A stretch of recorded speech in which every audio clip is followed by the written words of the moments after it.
পূজা বসাক, আপনি জানতে চেয়েছেন কনস্টিপেশনের সমস্যার হাত থেকে কিভাবে মুক্তি পাওয়া যায়। এটা একটা মারাত্মক সমস্যা, অনেক মানুষেরই এই সমস্যা দেখা দেয়, আর এই সমস্যার থেকেই কিন্তু পাইলসের প্রবলেম চলে আসে, যেটা কিনা সত্যি খুব অসহ্য। তাই আমাদেরকে খাবার দাবারের দিকে নজর রাখতে হবে।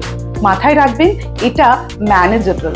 যাদের কনস্টিপেশন আছে তারা যদি খাবার বা ডায়েটটা প্রপার ঠিক মতো না করেন তাহলে কিন্তু কোনোদিনই এর থেকে মুক্তি পাওয়া যাবে না, তাই না?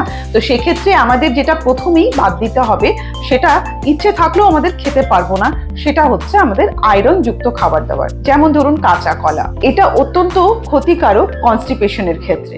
তো সেক্ষেত্রে আমাদের যেটা করতে হবে, খাবার দাবারটার দিকে লক্ষ্য রাখতে হবে। যেমন আপনাকে স্যালাড খেতে হবে খুব বেশি পরিমাণে, আর তার সাথে সাথে ফাইবার যুক্ত খাওয়া দাওয়া খেতে হবে। পার্গেটিভ বলতে আমি কোনো ওষুধের দিকে যাব না, ওষুধ খেলে ঠিক মতন হয় না ব্যাপারটা।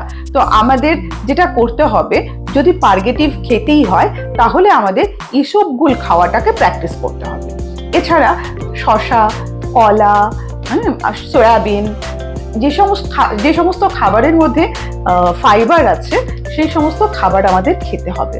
আর জল খুব বেশি পরিমাণে খেতে হবে, সেটা গরমের সময় হোক বা শীতের সময়।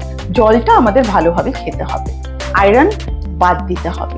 তাই এইগুলো মেনে চললেই কিন্তু আমরা কনস্টিপেশনের হাত থেকে মুক্তি পেতে পারি। তবে হ্যাঁ, প্রত্যেক দিন কিন্তু বেশি করে সবজি, স্যালাড খেতে হবে আপনাকে।